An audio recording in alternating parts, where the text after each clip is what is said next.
¿qué tal? Bienvenidos, les saluda Lola Hernández.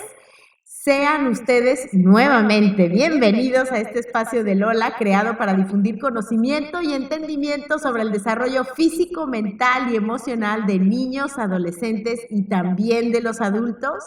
Hoy con una súper invitada desde España que nos está visitando en el micrófono nada más. Ella es María Vivo. Ella es diplomada en Magisterio, especialista en audición y lenguaje en los Centros de Desarrollo Cognitivo Red CENI y además posee un máster en atención temprana. Bienvenida, María.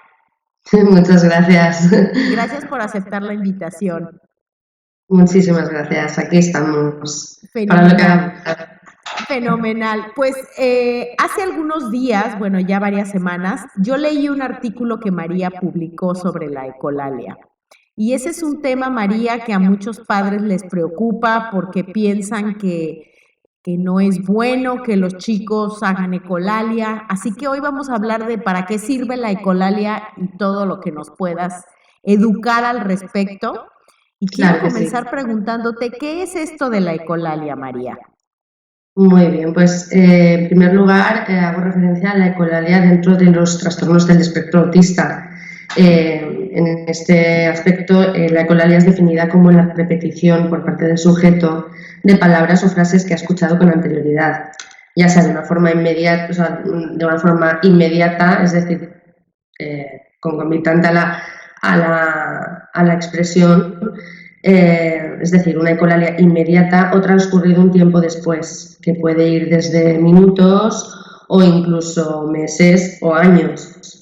Este tipo de ecolalia se llamaría la ecolalia retardada o diferida. Pues podemos decir que puede ser también algo que hayan oído o que hayan escuchado tanto en la televisión, en la radio, en el metro, de otra persona, en una canción. Y estas repeticiones pueden ser más o menos exactas. Es decir, el sujeto puede repetir todo el modelo, ¿vale? Que en muchos casos hasta se imitan los patrones de entonación, o solo parte de este, que normalmente es el final de los enunciados. Pero también existe la posibilidad de que el niño produzca unas variaciones dentro de ese eco y pues introduciendo modificaciones, ¿no? Esto es lo que se llamaría la ecolalia mitigada o expandida, que este tipo de ecolalia ya nos indica la existencia de ciertas competencias para desarrollar un sistema lingüístico más creativo y más productivo. María, a ver, déjame preguntarte algo, porque hablaste de la ecolalia inmediata y de la ecolalia que puede venir incluso con el paso del tiempo. La inmediata, pues bueno, yo recuerdo con mi hijo que de repente le preguntaba yo, ¿quieres agua? Y él repetía, ¿quieres agua? Y creo que eso es lo que es a veces muy complejo con los padres, porque ¿qué hacer, por ejemplo, cuando un chico está repitiendo inmediatamente lo que te dice? La primera reacción, yo me acuerdo en aquel entonces, era decirle, no, te estoy preguntando si tú quieres agua, pero él me volvía a decir, ¿quieres agua? Entonces, ¿qué poder hacer ahí? ¿Qué está pasando, María, en esos momentos? Bueno, en esos momentos el niño produce el eco porque no tiene las suficientes habilidades tanto para generar un lenguaje creativo y flexible que permita comunicarse y responder a ese acto de comunicación. Entonces, él sí que está demostrando que está sintonizando con el lenguaje y que tiene la intención, está empezando a comprender el concepto de comunicación, y es como si quisiera aprender a comunicarse y lo intentase, pero carecen de las palabras, las oraciones, la gramática o el lenguaje corporal necesarios para lograr esa comunicación adecuada y efectiva. Con lo cual, el mejor enfoque es potenciar la comunicación, o sea, la competencia comunicativo-lingüística del niño. Entonces, en este caso, además de lo lógico que es que lo ideal, que ese niño reciba una adecuada terapia del lenguaje enfocada a potenciar esa competencia comunicativa, también hay una serie de estrategias que se pueden trabajar. Si quieres las comentamos un poquito más adelante y definimos un poco lo que es el concepto de ecolalia para los oyentes lo comprendan un poquito mejor. Como... Claro, vamos a hablar un poquito más de la ecolalia y después, sí, darnos algunas pautas sería fenomenal. Te pregunto algo más. ¿A qué edad normalmente nosotros tenemos que comenzar a, entre paréntesis, preocuparnos de que puede estar habiendo ecolalia? Muy bien, bueno, pues primero de todo hay que entender que la ecolalia forma parte del desarrollo normalizado, o sea, es decir, en periodos muy tempranos del desarrollo del lenguaje existe la llamada ecolalia evolutiva, que no es una ecolalia patológica, sino forma parte, es una estrategia más del desarrollo y adquisición del lenguaje del niño. En este tipo de ecolalia los ecos son consecuencia del ajuste que hace el niño al conjunto de reglas que está aprendiendo a manejar. Entonces, es decir, el niño repite lo que aún no entiende, pero está a punto de comprender. A través de esos ecos le ayudan al niño a comprender mejor el mensaje. De todas maneras, es importante saber que este tipo de ecolalia se va desvaneciendo y a partir más o menos en torno a los 30 meses de edad es cuando el niño con un desarrollo normal ya ha adquirido las suficientes habilidades para procesar la información de un modo más analítico. Es decir, comienza a ser capaz de diferenciar los diferentes segmentos del habla, del lenguaje y otorgarles un significado. Y por otra parte, va siendo capaz de integrar esas estructuras sintácticas y morfológicas subyacentes, lo cual le posibilita la generación de un lenguaje más espontáneo y más flexible, y va poco a poco superando esta fase de aprendizaje gestáltico del lenguaje. Sin embargo, en el caso de los niños con trastornos como el autismo, este lenguaje en eco se presenta con mucha más frecuencia y más generalizado en todo su lenguaje, digámoslo así, y persiste por más tiempo.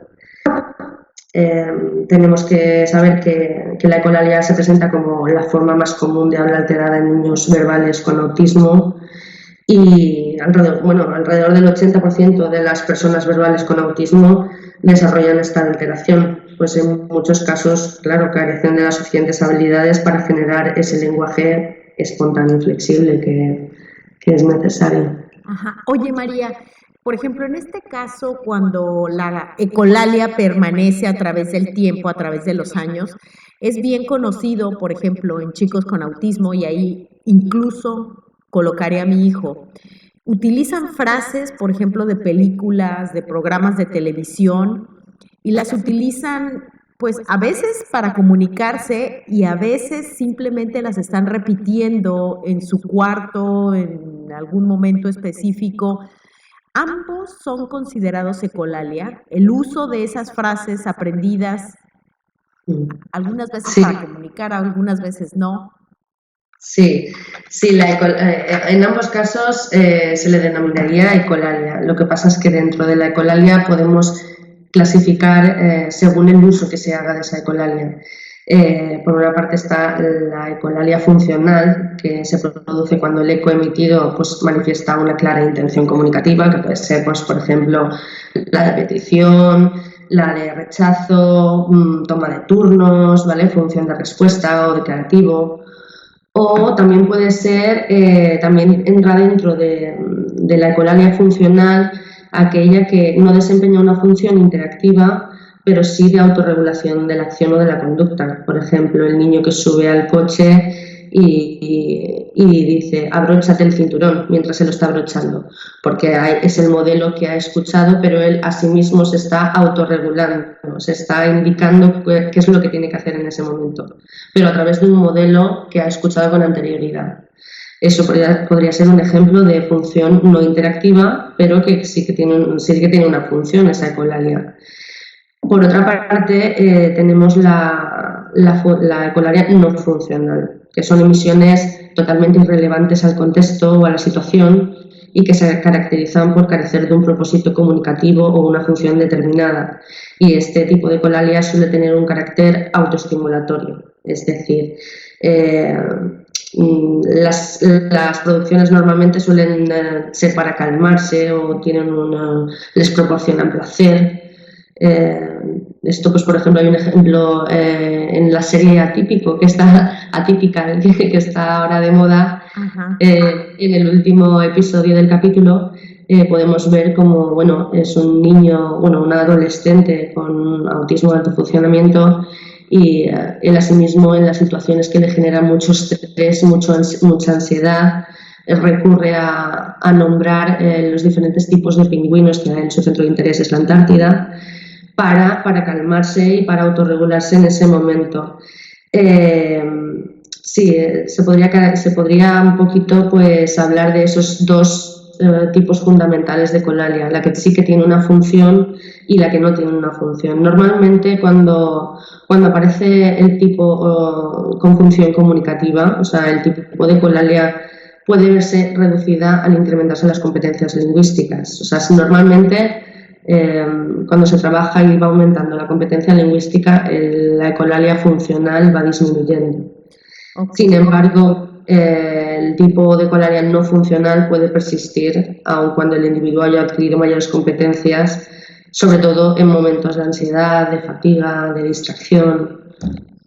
Ok, entonces será, a lo mejor la analogía no va a ser la mejor, pero lo diré. Entonces, la ecolalia no funcional vendría siendo como por ejemplo el adulto cuando va a una conferencia, está cansado de estar sentado y comienza a mover la pierna como para autorregularse y mueve y mueve y mueve y mueve la pierna.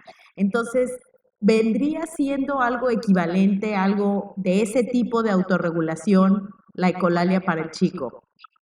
Sí, podríamos llamarlo así. De hecho, ya te digo que normalmente este tipo de ecolalia siempre va acompañado de otras conductas repetitivas estereotipadas, con lo cual sería un poquito, sí, la analogía a nivel verbal. Claro. ¿Tiene sentido tratar de suprimir ese tipo de ecolalia, María? Sobre todo cuando es para autorregularse. ¿Tiene sentido tratar de modificarlo, de darles otras herramientas, o lo mejor es dejarlos que lo hagan? Pues lo ideal es tratar de ofrecerle las estrategias necesarias para que de un modo más funcional pues adquieran estrategias de autorregulación, pero cada vez más funcionales. Está claro que la repetición constante, pues por ejemplo, de una serie televisiva, primero que lo que está haciendo ahí es impedir la comunicación, porque el niño está aislado, está metido, digamos, en su mundo, está ensimismado y entonces complica cuando alguien quiere comunicarse con él. Lo mejor es favorecer mediante otras estrategias que en esto pues nos ayudan mucho nuestras compañeras de terapia ocupacional, dándonos diferentes estrategias de autorregulación según las características y el perfil sensorial del niño. Y entonces sí, claro, lo lógico es que tratar de disminuir este tipo de ecolalia lo mejor que podamos. María, ¿será que nosotros, los que no tenemos ningún tipo de trastorno en el lenguaje, por ejemplo, tenemos algún tipo de ecolalia, pero no la verbalizamos, la tenemos dentro? Sí, bueno, nuestro lenguaje interior es el que guía nuestra conducta y nuestros pensamientos y nuestra... Sí, por supuesto, es una manera también que nosotros tenemos de aprender pues nuevos conceptos, repetírnoslo a nosotros mismos. Sí, lo único que comienza, o sea, ya es patológico en el momento en el que por las causas por las que se produce. Aquí, cuando hablamos de autismo, o sea, de ecolalia, en el autismo se produce por una serie de alteraciones. Pues, por ejemplo, la aparición de la ecolalia en los TEA se debe en gran parte a ese método global gestáltico del que hablábamos del procesamiento del lenguaje. Es decir, los niños tienen dificultades para decodificar ese input lingüístico de una forma más analítica, como hablábamos antes en el caso del desarrollo normalizado. Tienen dificultades para analizar las diferentes unidades del lenguaje y procesan las frases que oyen como una unidad completa, asociada a situaciones concretas, lo cual se proyecta como un proceso de adquisición del lenguaje que difiere mucho del proceso de adquisición de un niño con un desarrollo normalizado y que por supuesto resulta mucho menos eficaz. Pero también es verdad que no es el único factor que favorece la aparición de la ecolalia. Las propias características de los TEA, como son las dificultades en atención compartida, las reducidas habilidades para extraer la información del contexto o la concomitancia que existe, que esto es muy importante, entre unas habilidades de comunicación verbal y de memoria auditiva normales o, en muchísimos casos, superiores a lo que le corresponde por edad al niño. Eso, junto a niveles de competencia lingüística muy bajitos, es decir, el niño tiene, normalmente los niños que presentan ecolalia, sobre todo en cuanto a ecolalias diferidas y este tipo de ecolalias que repiten hasta con una clara articulación, con un lenguaje muy desarrollado, o sea, mucho más desarrollado del que el niño demuestra en el día a día. Esto precisamente se presenta por eso, porque el niño tiene unas competencias, por un lado, muy buenas, muy hiperdesarrolladas, como puede ser la memoria auditiva o la imitación verbal, pero sin embargo hay una falta de comprensión. Esto, en muchos casos, hace que es lo que permite que un niño, pues, por ejemplo, pueda repetir meses después de haberlo escuchado un fragmento de un diálogo de una película articulado correctamente y con la misma entonación y, sin embargo, no entender ni una palabra de lo que está diciendo. Claro, claro. Entonces, María, lo que sí es verdad es que cuando se presenta la ecolalia hay una intención de comunicación o un deseo de comunicar. ¿Es correcto eso? No siempre, como hemos dicho antes, está la ecolalia funcional y la no funcional. Lo que sí que hay muchas veces que descartamos, que hay que tener mucho ojo y hay que tener mucho cuidado con tachar de no funcional a un eco, ¿vale?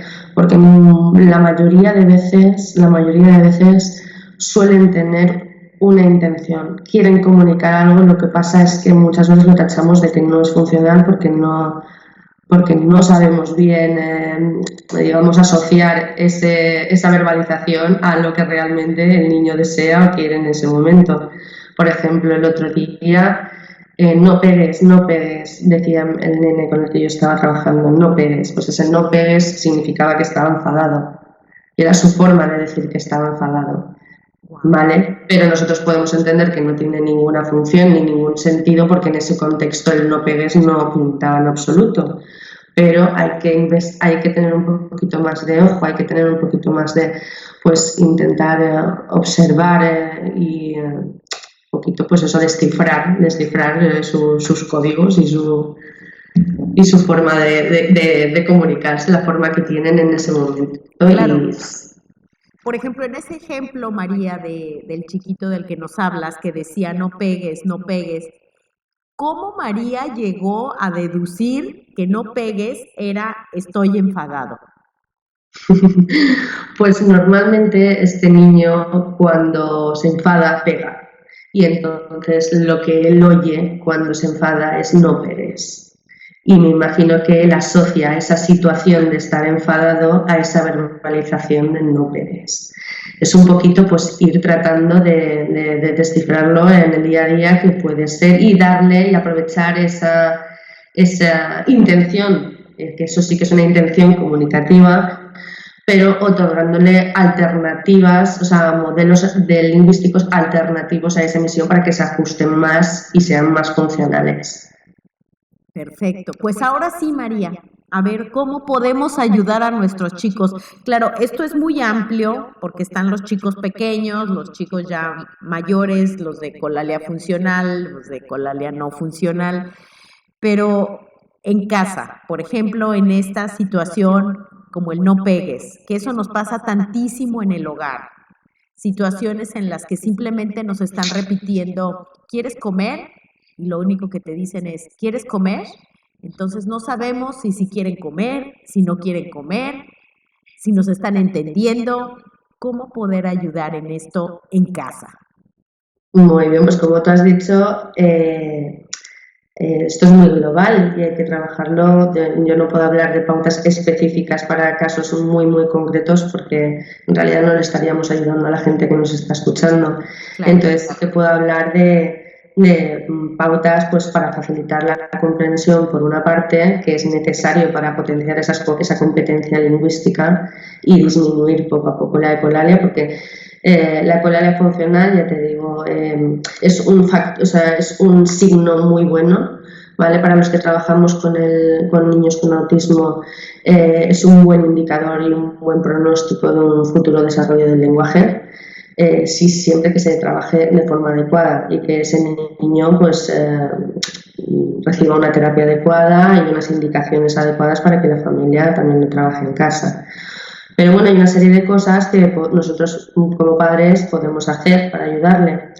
Entre ellas pues sería, sobre todo, simplificar el lenguaje adaptándonos al nivel de comprensión. O sea, los mensajes tienen que ser siempre claros y directos y recordar pues lo que hemos hablado antes, de que muchos niños con ecolalia reconstruyen ecos muy elaborados gracias a su sorprendente capacidad de memoria auditiva.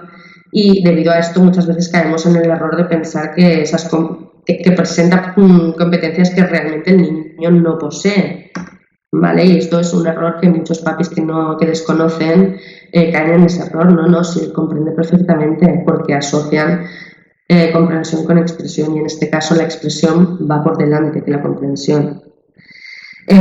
Pues el terapeuta del nene en este caso puede ayudarle a los papis a comprender cuál es el nivel real de competencias con el fin de ajustarse a ellas, ¿vale? Porque es muy importante esto. Luego debemos de hablar con una voz calmada, claramente articulada, usando gestos y expresiones faciales adecuados a la situación y simples, evitar hablar en exceso. Eso es muy importante. Las palabras muchas veces son ruido para ellos. Hay que ser claros y directos. Es importante también captar su atención antes de hablar con ellos, situarse al nivel de sus ojos para que les demos más claves aún que me estoy intentando comunicar contigo, vamos a establecer la comunicación. Esto es muy importante, no se puede hablar con el niño dándote la espalda porque para él tu lenguaje va a ser el mismo que el de la tele, el mismo que el de la radio, no va a entender que me estoy dirigiendo a ti. Entonces es fundamental que captar su atención y empezar a hablar una vez ya se haya establecido este contacto. María, perdón, te voy a interrumpir un momentito en esa de captar su atención, porque yo he observado en varios niños y varios padres me lo comentan, incluso yo he pasado por eso. Intentas establecer la comunicación y mirarlo y estar cerca, haces una pregunta y no tienes respuesta, o sea, lo que hay es silencio. Entonces, repites la pregunta y lo que hay es silencio nuevamente. O te responden alguna frase de Disney o de las caricaturas o alguna otra cosa. ¿Cómo poder llamar la atención cuando no sé exactamente si no te quieren responder, si no te están comprendiendo? No sé, pero directamente en ese momento a lo mejor no le interesa. Eso puede pasar. O sea, yo normalmente una de las cosas que siempre hago cuando trabajo con los nenes, yo me dedico sobre todo al tema del desarrollo del lenguaje, aunque trabajo también en otras áreas, pero una de las cosas que yo suelo hacer siempre es empezar las sesiones trabajando atención conjunta centrada en la persona, es decir, juegos de tipo cucutrás, ir detrás de ellos, hacer cosquillitas, captar su atención de esa manera y una vez ya la he captado, pasar a atención conjunta centrada en diferentes actividades. Pero primero un tú y yo, ¿sabes? Para centrarnos más. Está claro que la intención comunicativa en los trastornos del espectro autista está... depende del caso, pero está bastante afectada. Entonces también tenemos que contar con que va a haber veces que va a ser muy, muy difícil, como tú dices, que el niño genere respuestas o, ¿sabes? O que se involucre en esa actividad compartida contigo. Depende mucho del momento. Eso te lo puedo decir, que hay veces que sacas y hay veces que no. Ok, perfecto. Bueno, pues entonces, a ver, ¿qué más nos tienes por ahí? ¿Algunas otras recomendaciones que nos puedas dar, María? Pues debemos de utilizar un lenguaje, un vocabulario muy familiar para el niño. Podemos aumentar su vocabulario en el día a día deslizando nuevos conceptos dentro de las rutinas diarias. Esto también es muy importante, pues al vestirse, en el baño, al comer, al comprar. Y lo aconsejable es que se nombren las palabras a la vez que se hace uso del señalado y de una forma más lenta. Pues por ejemplo, decir jabón, jabón. ¿Por qué hacemos esto? Porque los niños con autismo, o sea, estos nenes no solamente tienen problemas para codificar el lenguaje en sí, sino también los sonidos que componen, o sea, decodificar los diferentes sonidos que componen las palabras, por lo que ralentizar o incluso segmentar sutilmente por sílabas les puede ayudar mucho, ¿vale? Intentar pues hacer una pequeña pausa entre palabra y palabra, utilizar, como he dicho, frases muy sencillas y intentar pues que cuando le deslicemos nuevo, cuando trabajemos nuevos conceptos, que segmentemos un poquito, pues jabón, maleta, mesa, ¿vale? Un poquito para que él vaya integrando estos componentes, estos diferentes componentes. Luego, una vez establezcamos sus competencias, que ya te digo que es lo fundamental, saber en qué momento, en qué nivel estamos, podemos planear diferentes oportunidades para entrenar y potenciar la comprensión, ¿vale? En el día a día. O sea, es muy importante que pues, los papis que están ya yendo a terapia del lenguaje, pues también faciliten y también ayuden a potenciar creando oportunidades. Una de las estrategias es utilizar sistemas aumentativos de comunicación, es decir, simultanear el input verbal con otros de carácter visual, ya sea pues, el pictograma, la fotografía o el signo, que también hay muchos nenes que funcionan bien con signos. Y pues para eso siempre que sea posible es conveniente apoyar nuestro lenguaje pues con apoyos visuales, y esto a día de hoy es muy factible y está muy a la orden del día pues con aplicaciones, que hay bastantes aplicaciones en el mercado gratuitas que permiten estructurar visualmente los mensajes en cualquier momento, pues por ejemplo con el móvil. Pues de esta manera ayudamos al niño a analizar el input lingüístico en las diferentes unidades correspondientes, con el fin de que sea capaz de integrar y desarrollar un lenguaje más creativo y flexible. Luego también pues, podemos utilizar ese sistema visual para expresar lo que hacen los demás, lo que va a hacer, es decir, describir escenas de la vida diaria. Y una de las técnicas que podemos utilizar es la llamada sustitución. Esto es, por ejemplo, si nosotros nos queremos asegurar de que el niño está comprendiendo y que integre bien, por ejemplo, la acción comer, ¿vale? Nosotros debemos de presentarle diferentes composiciones, como puede ser mamá come manzana, papá come manzana, mamá come arroz, el perro come pan, hasta que él realmente lo integre y lo pueda utilizar de forma flexible en diferentes enunciados y en diferentes frases. Esto es una estrategia que se utiliza mucho. Y además es un gran reto, María, porque ahorita que estás hablando de enseñarle mamá come arroz, papá come arroz, este tema de los pronombres para ellos es súper complejo, para muchos de ellos es muy complicado. Sí, a ver, normalmente la inversión pronominal, bueno, es una de las características, es que es muy complicado porque, claro, aquí ya no solamente es el lenguaje en sí, sino también hacer ese uso del lenguaje hacia quién va dirigido. Entonces, eso es muy complejo. Normalmente el tema de la enseñanza de los pronombres suele ser en fases más avanzadas, cuando el niño ya ha adquirido una mayor competencia. El niño es capaz de ya generar un lenguaje flexible, por ejemplo, al describir oraciones simples, al describir imágenes y formular oraciones simples. El niño, por ejemplo, ya es capaz de describir, al mirar una imagen, la niña come la manzana o el perro bebe agua. Y a partir de ahí, ya cuando el niño ya ha adquirido mayores competencias, se puede empezar a trabajar pronombres. Antes se desaconseja porque lo único que se hace es marear al niño, aún no está preparado para trabajar esos conceptos. Qué bueno que lo aclaras, María, porque es muy común que cuando son muy pequeños y todavía no hay las competencias verbales, como tú dices, ellos te digan, tú quieres agua. Inmediatamente viene la corrección, no, yo quiero agua, tú quieres agua. Y qué confusión, porque ni sabemos cómo corregirlo. No, a ver, te explico, porque aquí tú también me has hecho un apunte que sí que es bueno darles el modelo lingüístico correcto. Okay. O sea, sí que es bueno. Yo me refería a trabajar en sí como un objetivo. Perfecto. O sea, cuando nos planteamos objetivos en el programa terapéutico, eso deberíamos postergarlo a fases más avanzadas.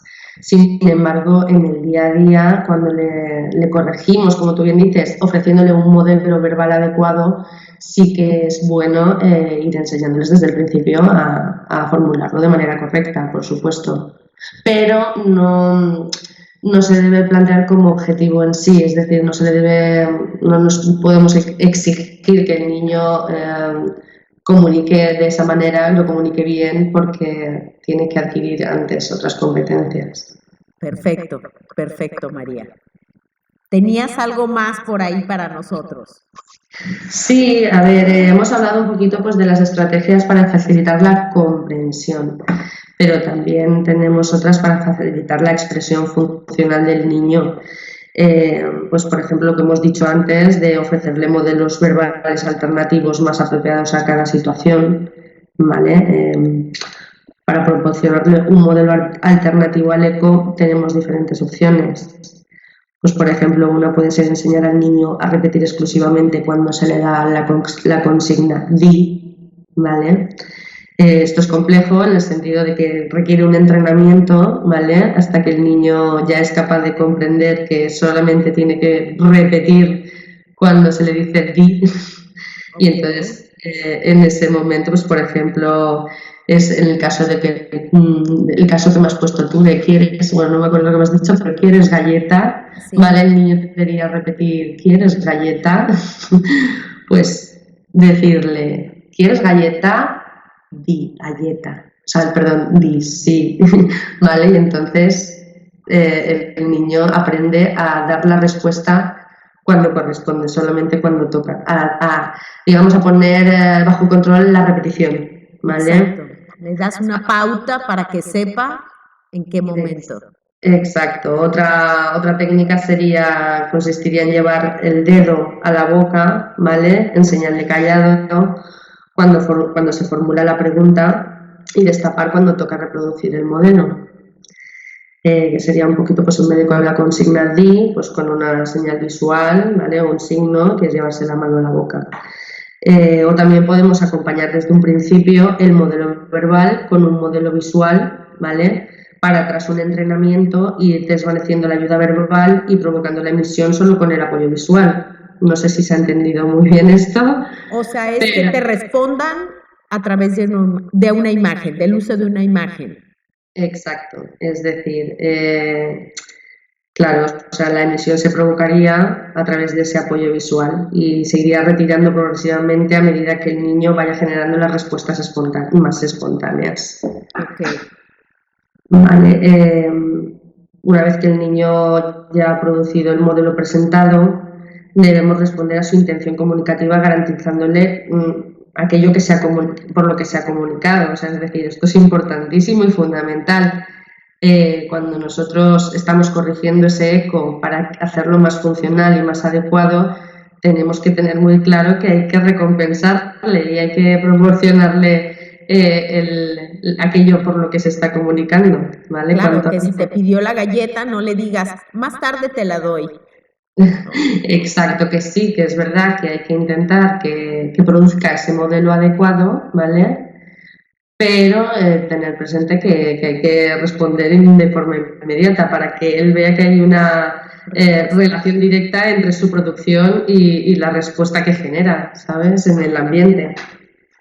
Luego, por otro lado, bueno, vamos a ver cositas que también puedo contaros, que también es muy importante evitar dar modelos verbales incompletos, que esto lo solemos hacer mucho. ¿Esto qué es? Es una pata y esperamos a que el niño termine. Vale, esto es pues lo que sería el cierre fonológico, ¿vale? El cierre verbal.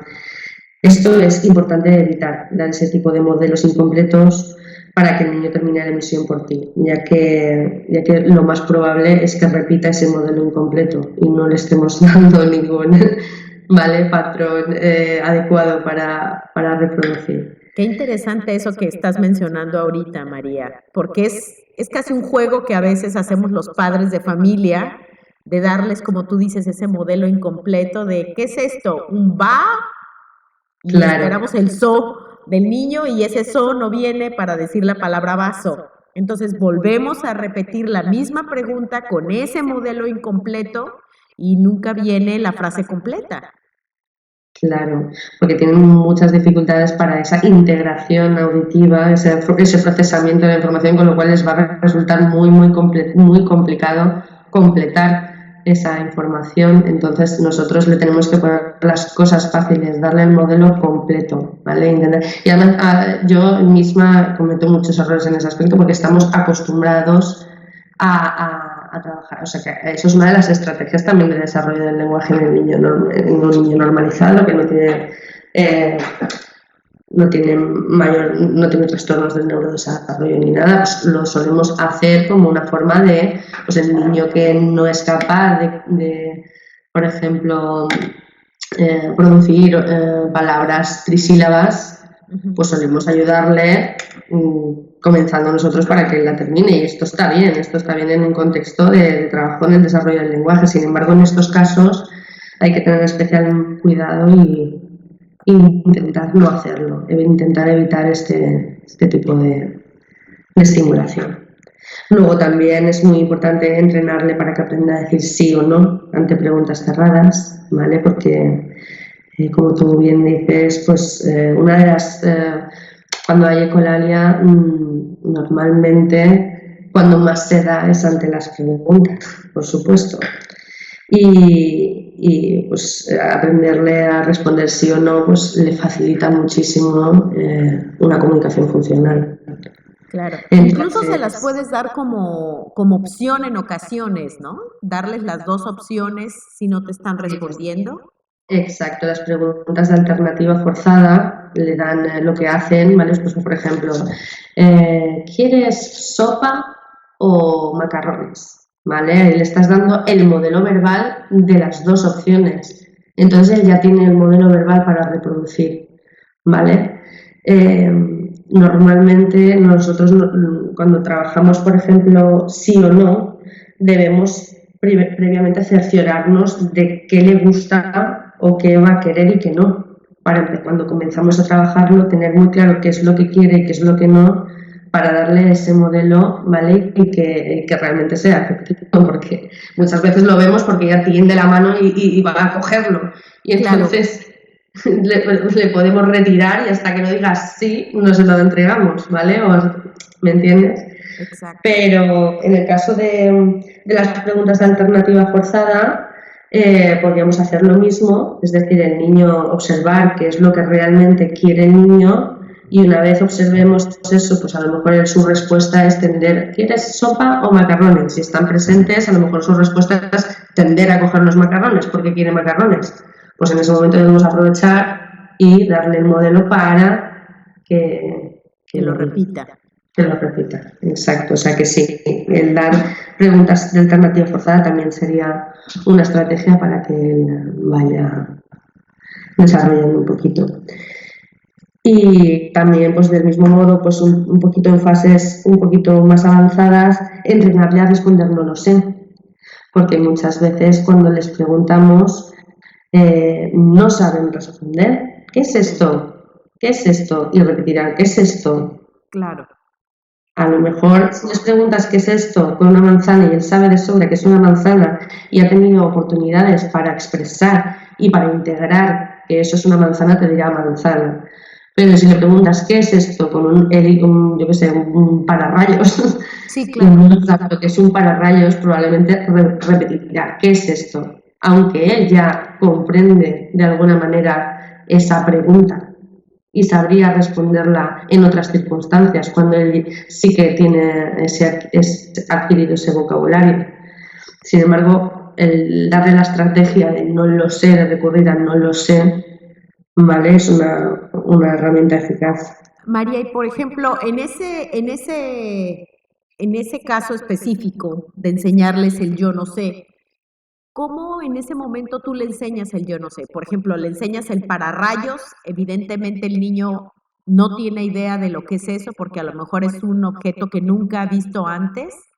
Entonces le haces la pregunta, ¿qué es esto? Y cómo nosotros promovemos el no sé. Mira, pues por ejemplo me has puesto, yo por ejemplo, se puede trabajar de varias maneras. Una de las maneras es, pues, como tú has dicho, pues con tarjetas de vocabulario, unas de sobra conocidas para el niño, que sabemos, que ya hemos identificado y que las produce y que comprende ese vocabulario y lo produce, y otras que sepamos muy bien que desconoce.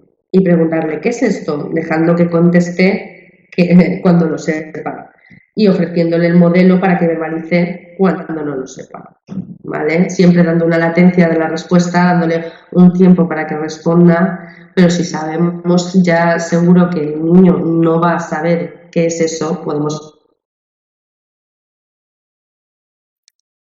También lo podemos apoyar con un pictograma, ¿vale? Claro. Para que tenga el recurso visual y enseguida, ostras, no lo sé, igual que tenemos el pictograma de ayuda puesto en la mesa para que recordarle de vez en cuando que cuando necesite ayuda la pida, pues esto es lo mismo, entrenando esas situaciones y al final el niño va comprendiendo que cuando no tiene respuesta tiene que decir no lo sé. No lo sé, perfecto, perfecto.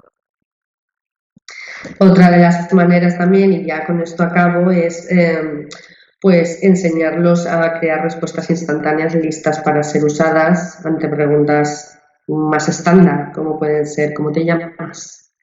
O ¿cuántos años tienes? O, ¿vale? Pues se le da la respuesta al niño y se le enseña a reproducirla. Podemos repetir el ejercicio hasta que el niño ya dé una respuesta apropiada sin necesidad de ayudas. Y se trata de eso, de un poquito pues entrenar con el objetivo final de que ese niño pues vaya adquiriendo las suficientes estrategias para responder de forma eficaz ante las diferentes demandas verbales. Claro. María, pues muchísimas gracias. Creo que nos aclaras bastante bien este tema de la ecolalia, que muchas veces es confuso para muchos padres, sobre todo el entender que existe una ecolalia funcional, una que no es funcional, una que es inmediata, otra que permanece a través del tiempo y muchas veces uno piensa que por tener ecolalia no van a hablar, cuando en realidad el potencial está ahí. Exacto. Es un indicativo, ya te digo, de que el niño se está empezando que está empezando a sintonizar, a conectar con el lenguaje, no lo procesa como debería de procesarlo, pero está comenzando a hacerlo y nos podemos valer de esa ecolalia para desarrollar y de sus competencias. Perfecto. María, pues 1.000.000 de gracias por toda esta información tan valiosa, por tu tiempo. Sabemos que estás en horas laborales allá en España. Muchas gracias, María. Muchísimas gracias a ti también, Lola. Y gracias a todos los que nos escuchan. Esta es Lola Hernández en el espacio de Lola. Nos escuchamos la próxima semana y los invito a suscribirse a mi canal de YouTube para que no se pierdan ninguna de las entrevistas con profesionales que nos traen mucho aprendizaje y entendimiento sobre el desarrollo de nuestros hijos. Hasta luego.